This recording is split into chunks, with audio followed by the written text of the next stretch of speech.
Welcome to Energy 360, The Transition, a CSIS mini-series exploring the energy implications of Donald Trump's victory in the 2024 election. What are the Trump administration's energy policy goals? What political, geopolitical, and economic challenges will influence Trump and his officials' ability to achieve these goals? This week, Joseph and I discussed the Trump administration's energy ambitions with three top experts. Tim Puko is an energy and environmental reporter who has worked for some of the biggest news organizations in the world, including the Washington Post and Wall Street Journal. His work spans more than a decade, starting during the fracking boom in his hometown of Pittsburgh and reaching the most recent United Nations Climate Conference in Dubai. Emily Domenech is a senior vice president with Boundary Stone Partners and co-host of the Political Climate podcast. She served as senior policy advisor to Speaker of the House Kevin McCarthy and Speaker Mike Johnson, managing energy, permitting, and climate policy for House Republicans. Prior to her work on Capitol Hill, Emily held political appointee positions at the Department of Energy and Department of Defense. Dave Banks is an economist, analyst, and advocate focusing on climate change, energy, and trade. He was the chief strategist for the Republican side of the House Select Committee on the Climate Crisis. Dave previously served as President Donald Trump's special assistant for international energy and environment at the National Economic and National Security Councils. Before that, he was senior advisor on international affairs and climate change for President George W. Bush and a State Department Foreign Service officer and CIA economic analyst. Let's dive in.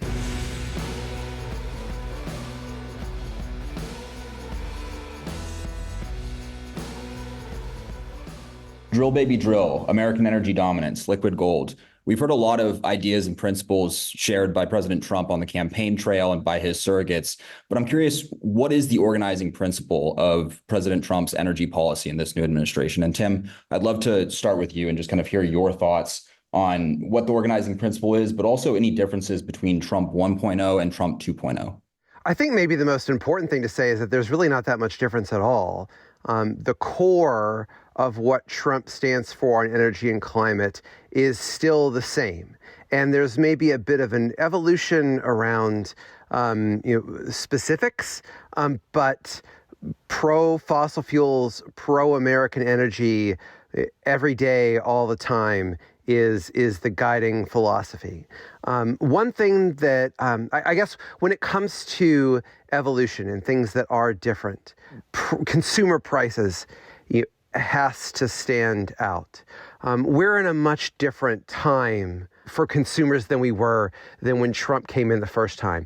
Maybe ironically, prices haven't changed actually all that much. I'd have to look at them to be exact, but I don't actually think that prices today are that different from when they were in 2016, but the direction is so much different. If we remember the collapse in oil markets and then in oil prices and gasoline prices, consumer energy prices, really started roughly in the summer of 2014, at the end of the Obama years. And by the time Trump came into office, consumers were pretty, we're getting used to prices getting low and then staying lower.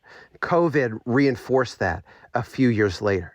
And so the difference is not prices, but the direction of prices. The Biden years, I would say not because of Biden, but just because of world markets, how they operate. Certainly the fallout from the pandemic played huge roles. But in many cases, inflation, prices getting higher has been something that consumers felt.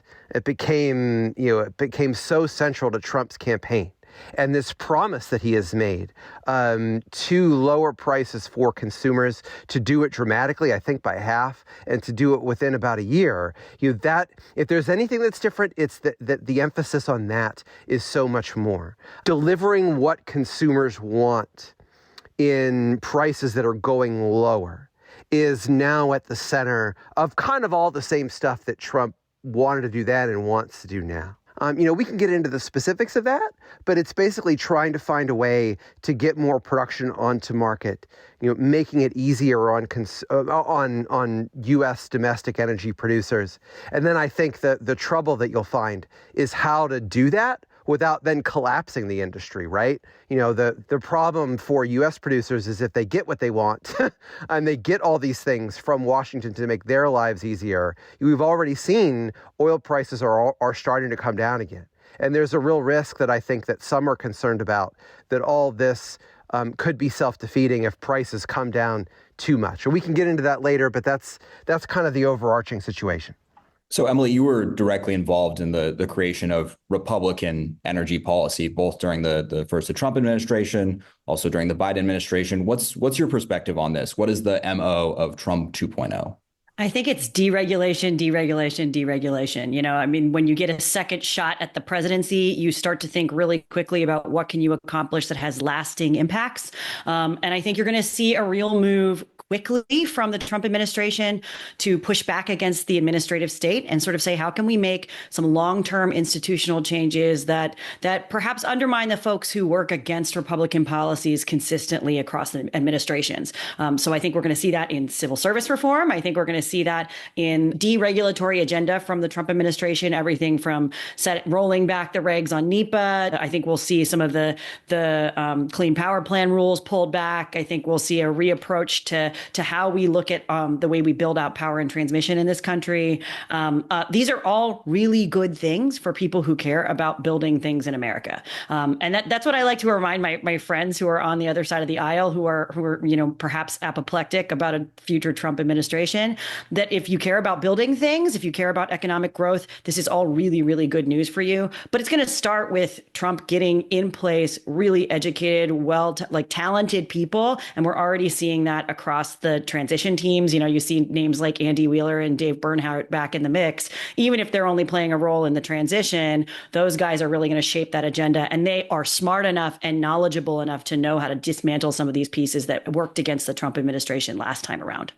So I want to turn from domestic to international here. And so, Joseph, could you talk to us a little bit about what has happened over the last few years when it comes to international climate and energy policy and what the next administration is going to be walking into and what their priorities are going to be? And then I'd love to pull Dave in and kind of get his thoughts on that as well. Yeah, of course. I think that the two mega trends that we saw over the last couple of years, which define the sort of the context in which the Trump administration is taking authority, are one, a real return, especially with our European allies, to a focus on energy security. Of course, we all are now familiar with the story of how Russia cut off gas supplies as a prelude to the invasion of Ukraine to create pressure on the European economy. LNG markets largely replaced a large portion of that gas. A lot of that came from the U.S. And this sort of proves the case for how energy dominance helps our allies.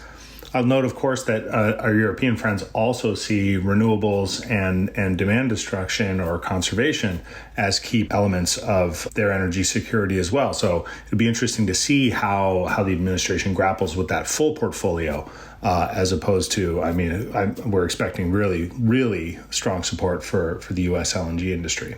The other element that's important to note is, we're now 10 years into the Paris Climate Agreement. Of course, President Trump pulled us out of the Paris Climate Agreement the first time. Biden came back in. Both our allies and our antagonists are just sort of wondering what's going on with the United States when it comes to climate and energy. I think that can be somewhat of a distraction, right? Are we in Paris or not? The key thing that Paris has really inspired both the United States, but also the private sector around the world, is find places where they can build coalitions of the willing. So maybe a small group of countries and a small group of firms are going to work on clean steel production. Another group is going to work on reducing the emissions intensity of natural gas and natural gas trade. And whether or not the U.S. is still going to participate in those activities, as I fully expect a new Trump administration will pull us out of Paris again, is really going to decide whether or not we continue to see progress on the sort of undercurrents which help us reduce greenhouse gas emissions or not. So, Dave, you were in the first Trump administration. You were in the thick of formulating Republican policy on the Select Committee. How do you see a Trump administration and Republicans approaching the issues that Joseph outlined there? Yeah, thanks. It's a really good question. Look, I think that incoming Vice President Vance had a really good answer when climate came up in the debate, where he essentially kind of laid out an argument why a U.S. manufacturing renaissance is actually a really good climate policy, right? Because the more we build here, the more we displace dirtier production overseas, the more global greenhouse gas emissions will either be avoided or reduced. Look, some of this is going to be staff driven, but if we're going to have a climate policy, I think that is likely to be a core message along with sort of traditional Republican conservative support for nuclear and geothermal and carbon capture. You know, the lower carbon technologies and systems that Republicans have traditionally supported. I'm skeptical if there's going to be a whole lot of engagement when it comes to international climate policy. I know that folks have talked about. I mean, the campaign is on the record saying that the president will pull out of Paris again.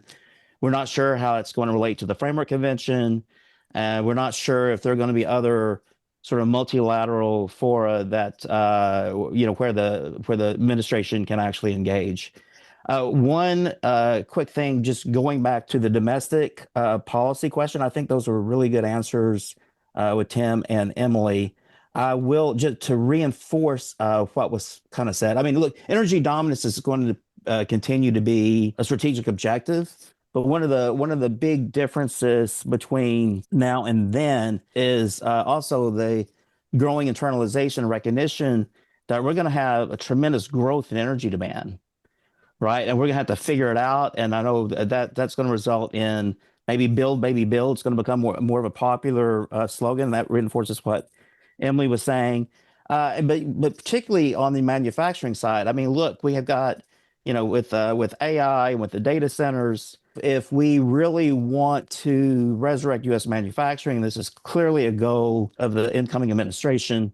We're going to have to figure out how to produce a lot of electricity and cheap electricity, right? Because our manufacturing sector and the competitiveness of our manufacturing sector is really going to depend largely on, on how cheap those electrons are. If I could jump in here, I think, I wholeheartedly agree with Dave. One of the things that I was talking to reporters and analysts about even before the election was both candidates had agendas which were going to require us to massively expand the power generation system, right? And that looks at probably lots of kinds of generation. That means grid upgrades on the transmission and probably the distribution side.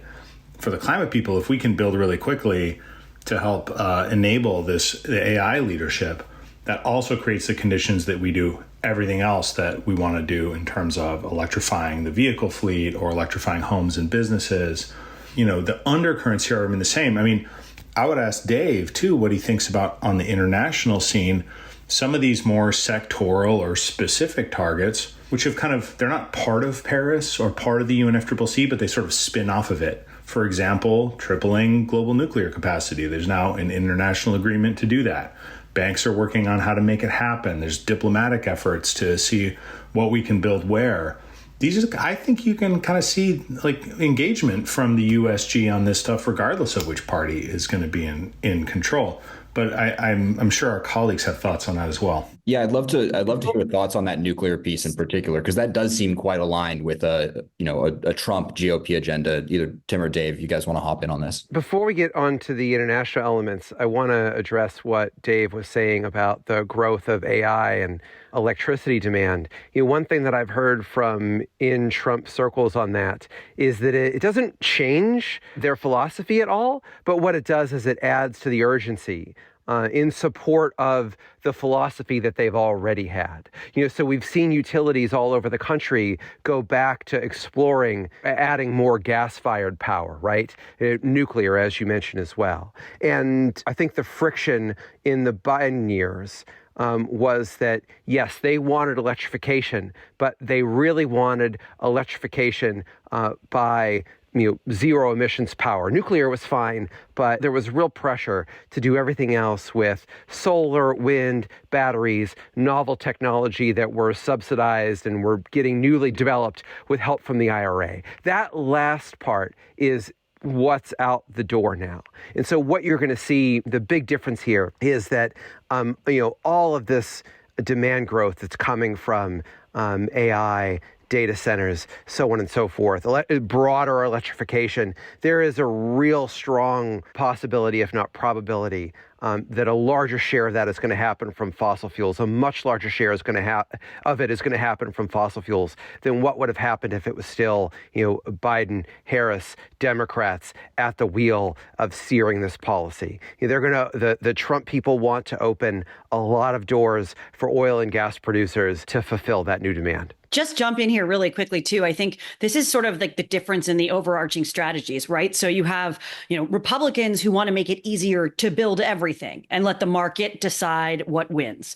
And you had Democrats who really wanted to have the federal government and sometimes international institutions put a thumb on the scale in favor of renewables or carbon-free energy across the board.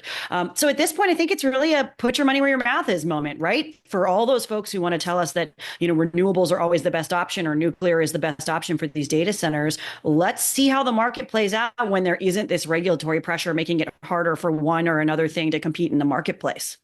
So what I'm hearing is, more energy and build, baby, build, or perhaps, some of our organizing principles here. But Emily, I'm curious on the emissions side of this. Is it a sort of tailing indicator or a co-benefit? How do we conceptualize the reduction of emissions fitting into this broader agenda and the direction that the Trump administration is going to take us? Yeah, I actually thought that it's interesting when we talk about our engagement in international institutions and how that shapes sort of the international targets for reducing emissions and whether or not like a Trump administration withdrawing from some of those agreements changes it. I think we're much more likely to see a scenario where the climate benefits of policies are a secondary or co-benefit as opposed to the leading reason to move that policy.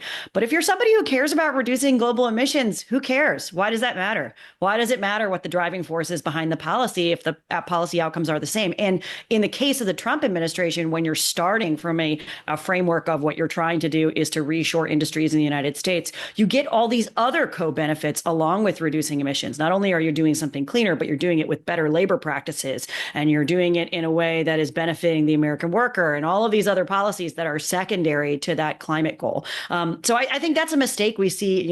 Quill, you and I have talked about this before, particularly among folks in the nonprofit space who are making investments in, climate philanthropy, for lack of a better word. They often ignore folks who just care about building things in America. And the reality is building things in America is the best way to win this battle.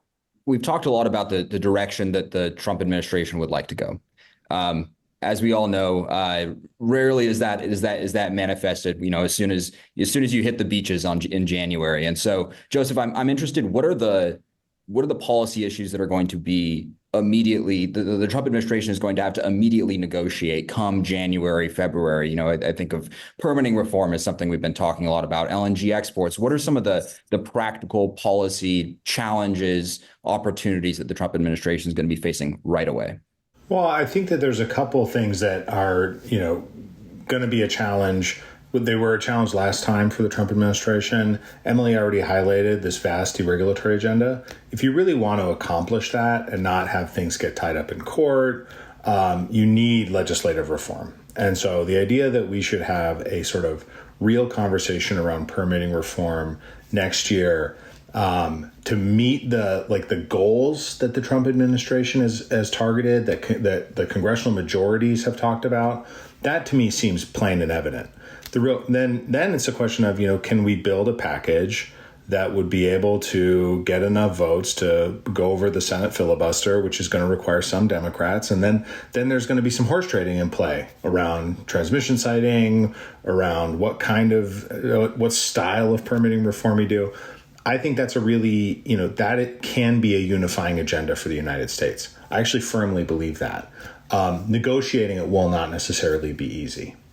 The second one, and this relates to energy and as much as everything else in the country, is we're in a budgetary crunch.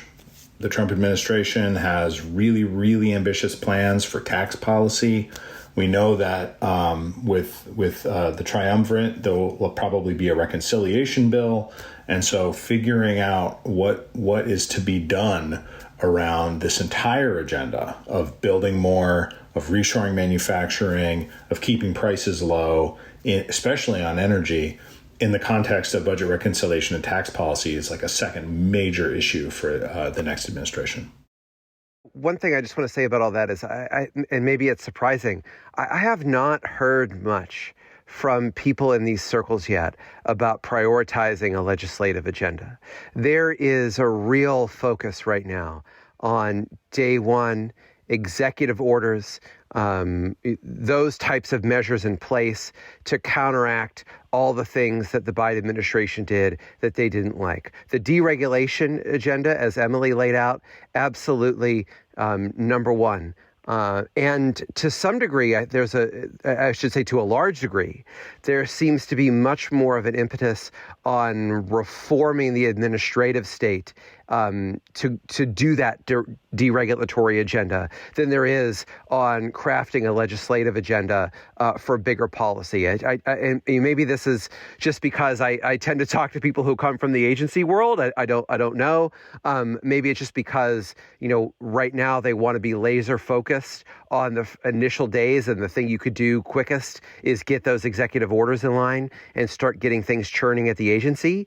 But it really seems like, that's task number one. That goes hand in hand with task number two of basically shrinking the amount of staff that they don't want to fight the administrative state as much as they did last time and trying to get their policies through. The number one answer to that seems to be shrinking the administrative state to do that, and empowering people. There's a little bit more empowering people who are effective at that. I think to Emily's point earlier about, Dave Bernhardt and Andrew Wheeler, the former Interior Secretary and EPA administrator, still being in the mix again. It's helping the Trump team bring a lot of continuity, real legal minds into this to actually, people who understand the bureaucracy, how it works, how to shape it, how to reshape it.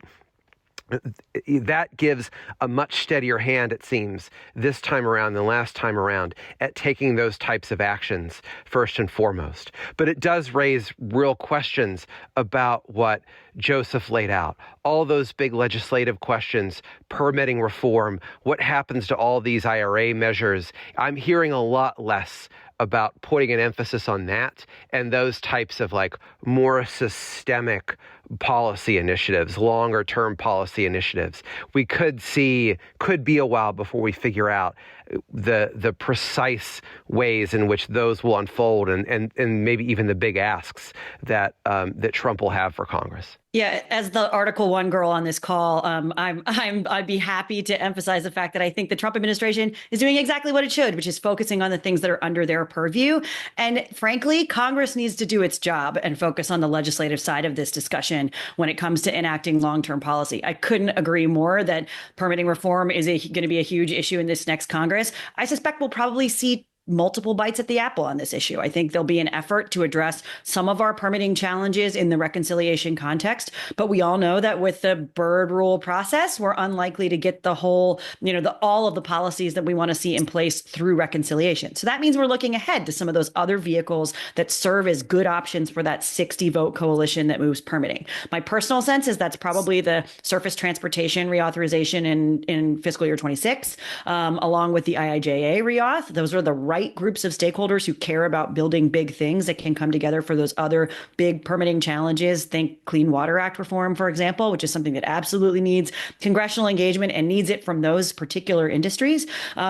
But I actually think this is not at all a knock on the Trump administration that we're seeing them focus on the regulatory agenda and particularly the administrative state, because again, when you're coming in on your second term, this is your opportunity to make lasting reform that is under your purview. Congress needs to do its job and do the same, but Congress may have a shorter runway to get these things done, just as the nature, how we know elections go, and looking at the margins we are going to be looking at in the House. They've got a pretty short runway to move things as well, and I think we'll see a lot of legislative action this Congress. Emily, do you have a view on the Manchin-Barrasso bill and its prospects in the lame duck? I think prospects for most things in the lame duck are pretty low, and that's again just a nature of our system, right? So Right. if you're an incoming Senate majority, you certainly don't want to see Chuck Schumer get wins on the board before he hands over the gavel.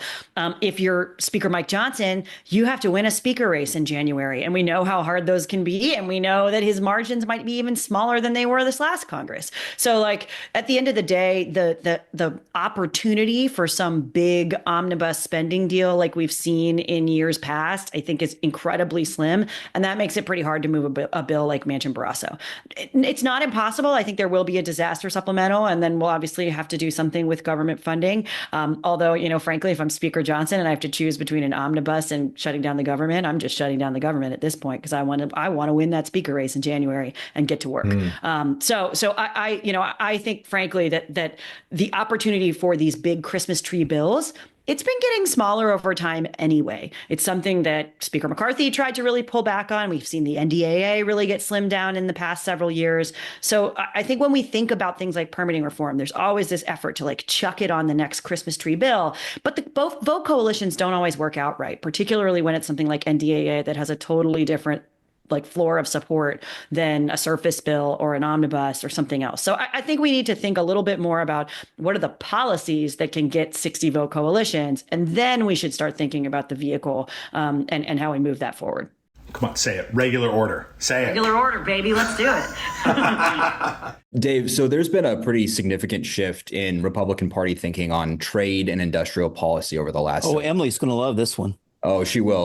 Well, unfortunately, Emily, I don't think as many Republicans are reading Hayek and Friedman as they used to. And we've seen, certainly we've seen folks like J.D. Vance empowered, who has a dramatically different perspective on trade and industrial policy and manufacturing than Republicans just a few years ago. So, Dave, I know you're pretty deep in this trade world. What can we expect from this administration? Is there going to sort of be a reversion to the mean before, towards the orthodoxy towards before, or are we really looking at a radically new agenda? And then what are the implications for energy and climate as well? Oh, these are some really good questions. And by the way, some really, really good points before on the other issues. And I just want to reinforce some of those before I get to the trade question. Look, I mean, again, as kind of implied, folks know this is it's a lame duck and they've got limited time. So for transition, clearly there's a premium on loyalty to the president, but also there's a premium when it comes to picking folks who can hit the ground running. And that's why you have people like Wheeler and Bernhardt definitely involved. One point that Joe mentioned about global nuclear energy policy and the U.S. role, I think one of the lessons that we learned from the first term when we conducted our review of the U.S. civil nuclear program is that there are real limits to what the executive branch can actually do. And this, it goes back to kind of what Emily was saying. But clearly, I mean, there's a lot of nice talk about the U.S. increasing nuclear exports or exports of nuclear technology and services. But that's just not going to happen without modernization of existing statute, and particularly focused on the Atomic Energy Act and the 123 agreements that obviously affect how we conduct trade. That really places a constraint on how we can work with international partners. And clearly, the U.S. civil nuclear program is not what it used to be. So when the Atomic Energy Act was put together, we had a monopoly over nuclear technology and services. We obviously no longer have that. And in fact, we're looking at the risk of a Chinese monopoly or a Chinese-Russian oligopoly when it comes to nuclear technology and services. And we're going to have to be able to work really closely with our allies and partners, the Koreans, the Canadians, and others, right, on this. And it's going to be hard, again, to do that without modernizing U.S. statute. On the trade industrial policy, one of the big differences here, and again, with transition, is that clearly there is a premium on picking folks, and we're talking about the Lighthizer ecosystem, but picking folks who are totally in line or aligned with where the president is. And that just didn't happen last time. We had a lot of free trade advocates in the White House and across the administration, and it really was an impediment to advancing President Trump's trade agenda, or let's say tariff diplomacy agenda. And that's not going to be the case this time. And there's also certainly a premium when it comes to again, kind of placing people across the trade and commercial ecosystem that are on board. I think there's a lot of interest in holding foreign polluters accountable for unfair trade practices related to the environment. I think there is another conversation that needs to be had when it comes to, what's the metric that you use? Is it carbon? Is it PM? Is it a more traditional pollutant? And I think that remains to be seen. But clearly, in the Lighthizer camp, there's a lot of interest in pushing this policy forward, and it's something that the president would support. Tim, Emily, Dave, and of course, my co-host Joseph, thank you so much for joining the inaugural episode of The Transition, a CSIS miniseries, and we'll make sure to keep in contact. Yeah, thank you guys. Thanks so much for joining us on The Transition. We'll see you next episode.